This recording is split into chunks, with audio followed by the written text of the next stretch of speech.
왕의 무관심, 반란의 시작이라는 제목으로 말씀을 전할 때 큰 은혜가 있길 간절히 소망합니다. 모든 일을 할 때 정당성, 즉 그 일을 참여하는 사람들이 얼만큼 이 일이 옳은 일이며 그것을 내가 참여할 수 있느냐, 그 마음을 설득하고 그렇게 움직이는 것이 매우 중요합니다.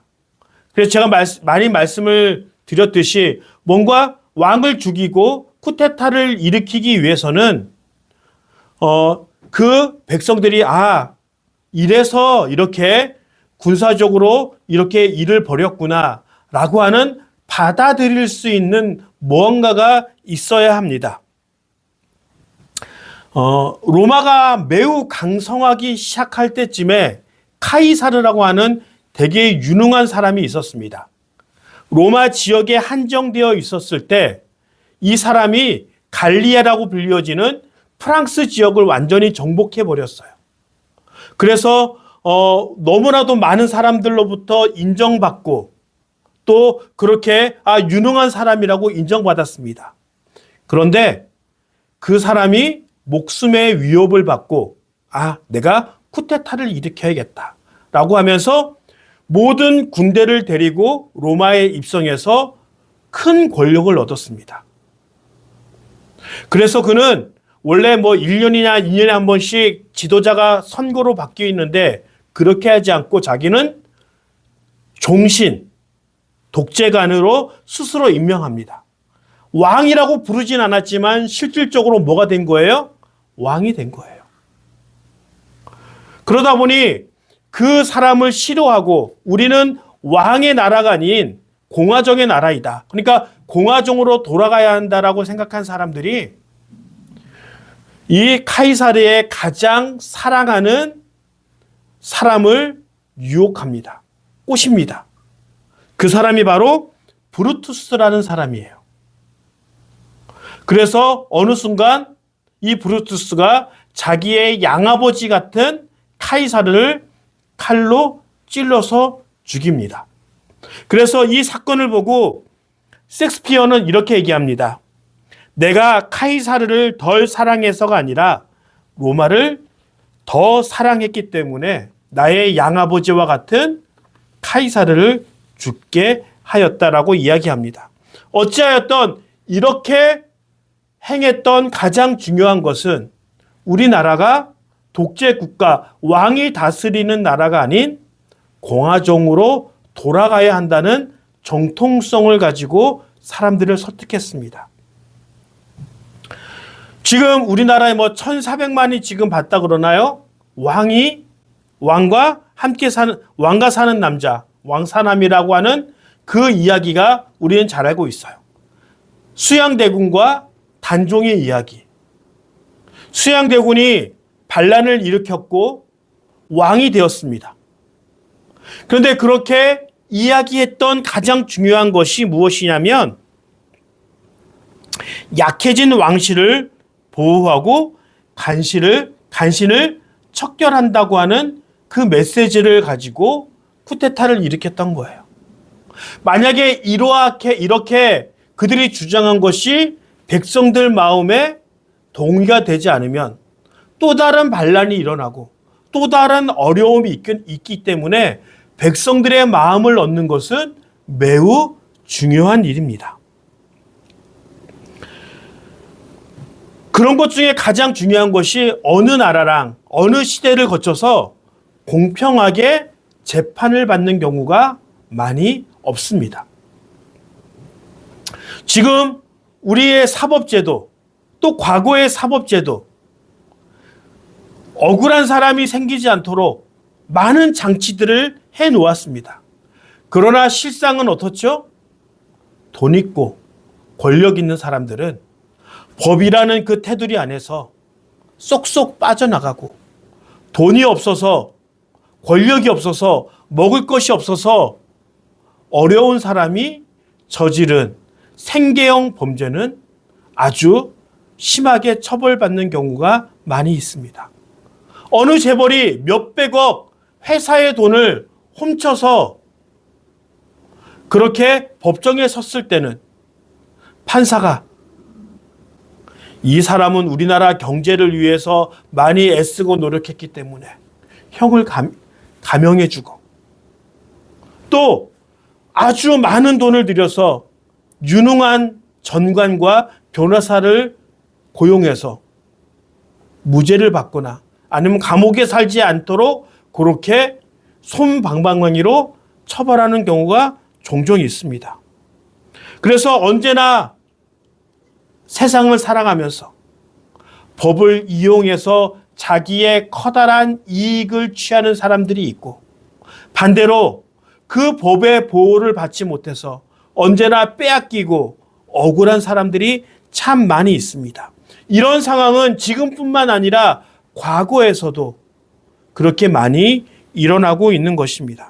그래서 백성들의 마음을 많이 얻기 위해서는 공평한 재판, 공평하게 법 아래 평등하게 그렇게 집행이 되는 것이 매우 중요합니다. 그래서 성경이 위대한 거예요. 고대 근동에는 똑같은 잘못을 했어도 내가 신분이 높으면 처벌받지 않는 조항들이 있어요. 그러나 성경에서 얘기하고 있는 율법은, 토라는 신분에 관계없이 왕이 자기의 신분보다 낮은 사람들에게 대하여 나쁜 짓을 했어도 그것은 죄를 지은 것이고 처벌받아야 된다라고 가르치는 것이 성경의 율법의 원래 의미입니다. 그래서 고대 근동에는 왕에게 가서 재판을 받는 경우가 있어요. 지금이야 대통령이 왕은 아니지만 대통령과 판사와 그 여러 가지 법을 제정하는 사람들이 따로 구분되어 있지만 그 당시에는 왕이 함께 재판을 벌이는 경우가 많이 있었습니다. 우리가 솔로몬의 지혜를 이야기할 때 솔로몬이 재판을 지혜롭게 한 것을 두고 이야기하는 것을 볼 수 있습니다. 이와 같이 다윗도 백성들의 재판을 판결해 주는 그 입장에 있었습니다. 그런데 갑자기 2절에 보면 이제 압살롬은 아침마다 일찍 일어나서 성문으로 들어오는 길가에 서 있곤 하였다. 그러다가 소송할 일이 있어서 판결을 받으려고 왕을 찾아오는 사람이 있으면 압살롬은 그를 불러서 어느 성읍에서 오셨느냐라고 묻곤 하였다. 그 사람이 자기의 소속 지파를 밝히면 압살롬은 그에게 듣고 보니 다 옳고 정당한 말이지만 그 사정을 대신 말해 줄 사람이 왕에게는 없어 하고 말하였다. 압살롬은 늘 이런 식으로 말하였다. 즉 자기가 억울한 일이 있어서 그 먼 곳을 떠나서 왕에게 재판받기 위하여 자기의 어려움을, 억울함을 해소받기 위하여 왕에게 찾아왔어요. 그런데 오늘 본문을 보니까 왕이 그러한 사람들을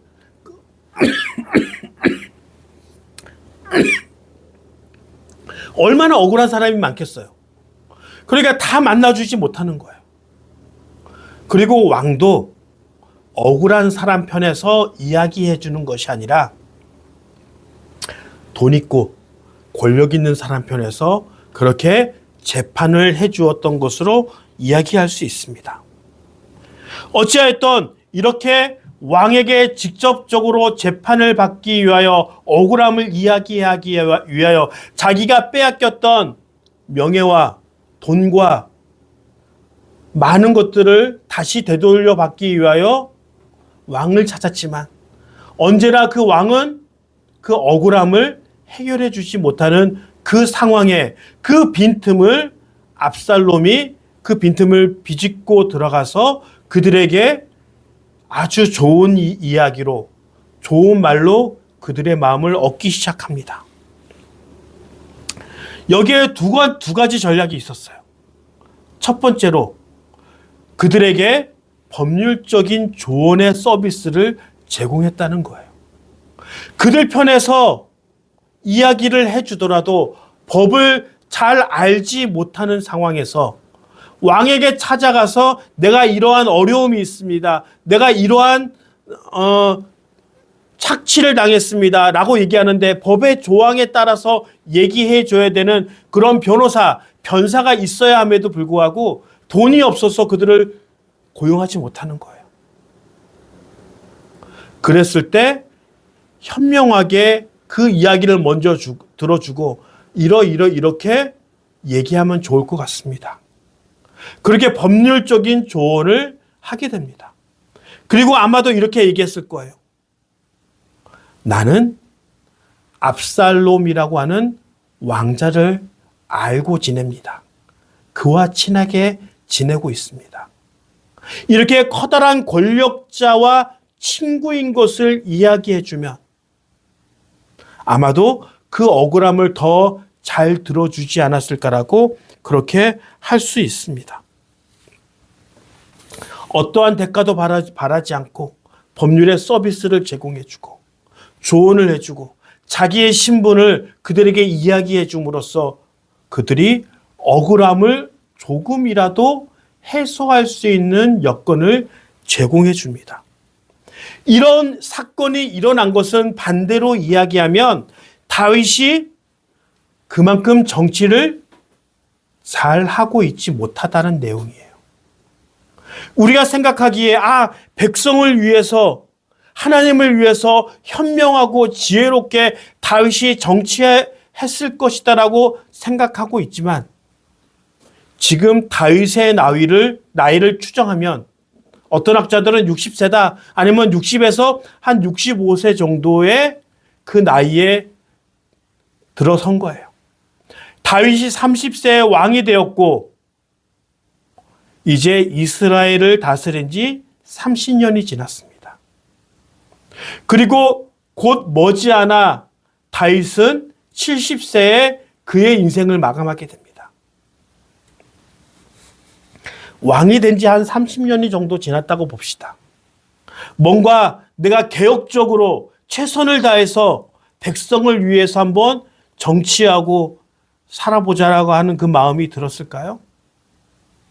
제가 보기에는 그 인생을 30년 동안 왕을 했기 때문에 그가 맨 처음에 백성을 위해 살고자 노력했던 그 열정이 다 식었고 이제 체력적인 면이나 모든 면에서 다 식어져 있었기 때문에 백성을 공평하게 다스리거나 그들을 위해서 열정을 낼 수 있는 그 노력이 하나도 남지 않았고 이제 늙고 병든 몸으로 그냥 하루하루 왕위를 유지하는 것밖에 그가 하는 일이 없었을 거라고 봅니다.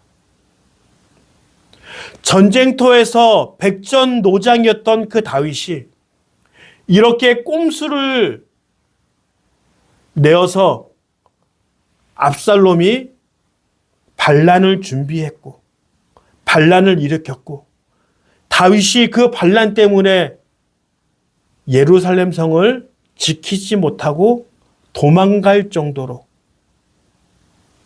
그는 전혀 반란에 대해서도 대비하지 못하고 있었다는 거예요. 그 말은 정치뿐만 아니라 그 모든 일에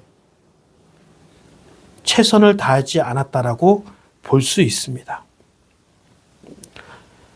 그러면서 이야기합니다. 내가 왕이었다면 압살롬이 내가 왕이었다면 백성들이 이렇게 어렵지 않도록 이렇게 억울한 일이 생기지 않도록 내가 잘 다스리고 재판해 주었을 텐데 라고 흔히 지금 용어로 말한다면 가스라이팅을 하는 거예요.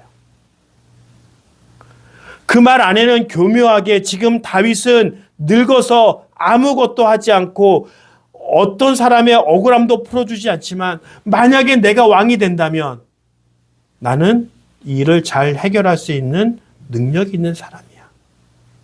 그렇게 하면서 두 번째로 이야기합니다. 자기에게 도움을 주었고 자기 어찌 되었던 왕족이었던 왕자였던 압살롬이 자기 자신을 그렇게 귀하게 대해주고 올바른 조언을 해주면은 감사하기 때문에 평민이었던 사람들이 그 왕족 앞에서 엎드려 절합니다. 그러자 이 압살롬은 엎드려 절하는 그 백성들을 일으켜 세우고 상대방의 볼에다 뽀뽀를 합니다. 이것은 어떤 의미가 있냐면 신분이 낮은 사람에게 높은 사람에게 감사함을 표할 때 인사할 때는 어떻게 해요? 절을 합니다. 그런데 신분이 동등하거나 형제끼리는 절하지 않고 인사를 할 때 어떻게 해요? 서로 볼에다 뽀뽀를 하는 그런 문화적인 인사법이 있었어요. 왕자가 절하고 있는 초라한 자신을 일으켜 세우고 왕자와 내가 동등된 신분임을 이야기해주고 서로 그 동등됨을 표현하는 인사로 서로 맞이하고 있는 거예요. 겸손은 사람의 마음을 움직이고 사람의 마음을 사로잡는 것에 탁월한 효능이 있습니다. 제가 간혹 아주 큰 교회 목사님들의 부목사님들이 있어요. 몇만 명 모이는 교회 그 부목사님들을 볼 때 간혹 어떤 사람들은 되게 교만한 모습을 많이 보게 돼요. 뭐냐면 내가 큰 교회 부목사이기 때문에 내가 대단한 것처럼 막 목에 힘을 주고 선배들한테도 제대로 인사하지 않는 사람들이 종종 있습니다. 그런데 제 친구 중에 한 명이 있어요. 되게 큰 교회 담임 목사님이 됐어요. 그럼에도 불구하고 그 마음이나 친구를 대하는 마음이 하나도 변하지 않았어요. 그럼 어떻게 해요? 저는 그 친구를 위해서 정말 기도해주고 그 친구가 그 교회에서 부흥을 일으키고 항상 그 마음으로 겸손한 마음으로 잘 목회할 수 있도록 그를 응원합니다. 기도합니다. 왜? 겸손한 마음이 계속 유지되기 때문에. 얼마 전 매우 인기가 있는 예능인이 비가 오고 있는데 자기를 막 환호하면서 박수치고 있는 팬들을 무시하고 한번 웃어주거나 이렇게 한번 악수해주지 않고 그냥 핸드폰을 하면서 그 앞을 지나갑니다. 완전 무시하고. 그런데 그 방송국 안에는 뭔가 그 방송을 만드는데 높은 사람이 있었던 모양입니다. 그 사람 앞에서는 방긋 웃으며 인사하는 모습을 그렇게 보여줬을 때 대중의 반응은 어때요? 싸늘합니다. 겸손하지 못했다는 거예요.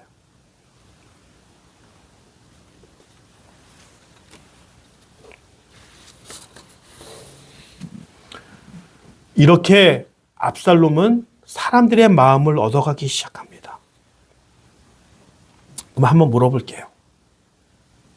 이 압살롬이 그렇게 가스라이팅을 하고 그리고 백성들을 일으켜 세우고 볼에 입맞춤한 것이 진심에서 우러나와서 이 행동을 했을까요? 그렇지 않아요. 압살롬은 이런 방법을 사용해서 백성들의 마음을 얻고 싶었던 거예요. 이미 다 계획을 세웠겠죠. 4년 동안 아버지 다윗은 정치를 하거나 정사를 보거나 백성들의 억울함을 무시하고 있는 상황에 내가 어떻게 하면 아버지로부터 독립하고 아버지로부터 쿠데타를 일으켜서 백성의 마음을 얻고 왕이 될까? 그들의 억울함을 들어주고 무시받았던 그들에게 그렇게 일으켜 세움으로 마음을 얻자.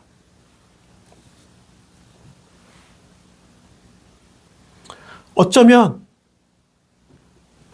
다윗은 백성들을 향하여 무관심했고, 이 압살롬은 그 상처 입은 사람들을 향하여 그들을 이용함으로 자신이 원하는 목적을 얻고자 했던 거예요.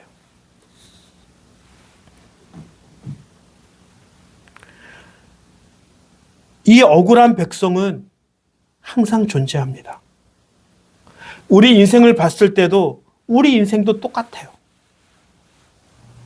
권력 있는 사람들은 우리 백성들을, 그리고 나를 무시하고 나의 억울함과 나의 힘듦을 알아주지 않으며, 권력을 얻으려고 하는 사람은 나를 이용하여 권력을 뺏으려는 것에만 집중합니다.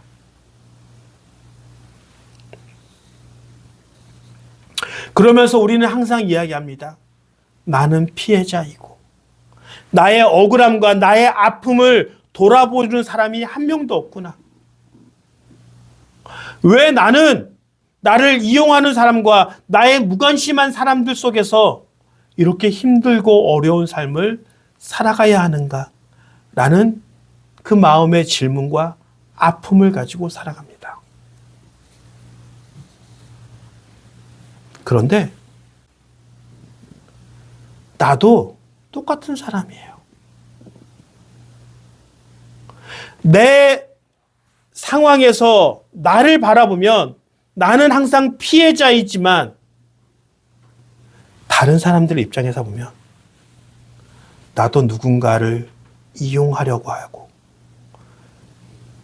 그들을 통해서 내가 원하는 것을 얻고자 하는, 그들을 이용하려고 하는 가해자의 그 양면의 모습이 우리에게 다 있다는 거예요. 성경에서는 왕을 요구했을 때 하나님이 이렇게 얘기합니다. 너희를, 왕을 섬기기 위해서 너희가 슬프고 힘들고 어려울 것이다. 그럼에도 불구하고 우리에게 왕을 달라고 요구합니다. 그 현상이 지금 백성들에게 일어나고 있습니다. 혹시 우리의 모습이 그런 모습이 아닌지 우리 스스로를 되돌아보셔야 합니다. 내가 피해자이면서 누군가에게는 똑같이 아픔을 주는 가해자임을 우리는 기억해야 합니다. 그런데 그 고리를 끊으신 분이 있어요. 그분이 바로 예수님이십니다. 할렐루야. 자기를 고발하고 책짓질하며 죽어가는 그 순간에 왜 나를 이렇게 배반하며 나에게 아픔을 주며 나를 죽이는 사람밖에 없습니까? 라고 얘기하지 않고 예수님은 그들을 향하여 이렇게 얘기하십니다. 하나님, 저들을 용서하여 주옵소서. 저들은 자기가 하는 행동이 무엇인지 알지 못합니다. 그랬을 때 하나님이 예수님을 높여주십니다. 그리고 영화로운 자리로 그를 불러주십니다.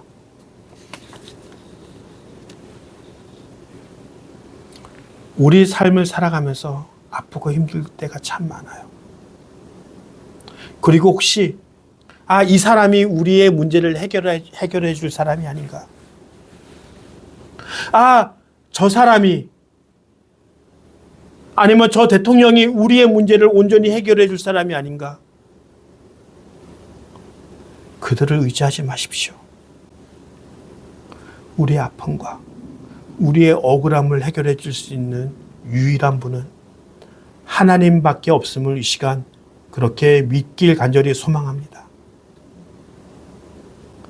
사람을 의지하고 그 모든 것들을 의지하려는 것들을 내려놓고 하나님께만 집중하는 그런 믿음이 되어지길 원합니다. 그리고 더 나아가 누구 원망하지 마십시오. 왜냐하면 나도 똑같은 가해자예요. 그렇다면 그 연결고리를 누군가는 끊어야 합니다. 예수님이 자신을 죽이려고 하는 그 사람들을 향하여 용서해달라고 끝까지 사랑하신 것처럼 나도 이 시간 나를 이용하고 나를 향해 무관심했던 사람들에게 그들을 용서하고 예수님이 십자가에서 고난받으신 것처럼 나도 그런 고난을 받았지만 나도 용서하고 나도 베풀어주며 예수님처럼 그런 인생을 살겠다라고 헌신하는 시간이 되어지길 원합니다. 고난주간입니다. 이제 곧 종료주일이 옵니다. 고난주간과 종료주일은 밥 굶고 십자가를 묵상하는 것이 아니라 내가 사랑하는 사람과 더 행복한 시간을 보내는 것이고 사랑이 필요한 곳에 사랑을 베푸는 것이며 내가 용서하지 못한 사람을 향하여 예수님께서 그들을 용서해 달라고 기도한 것처럼 내가 그들과 화해하는 시간이 되어지기를 원합니다. 이것이 왕이 없는 세상에 살아가는 우리가 하나님을 왕으로 모시는 사람으로서의 인생을 살아가는 그 방법임을 기억해야 합니다. 그렇게 살아갈 수 있도록 그런 우리의 인생이 될 수 있도록 최선을 다해 기도하고 만들어 나갈 수 있는 그런 귀한 성도들이 되어지길 간절히 축원합니다.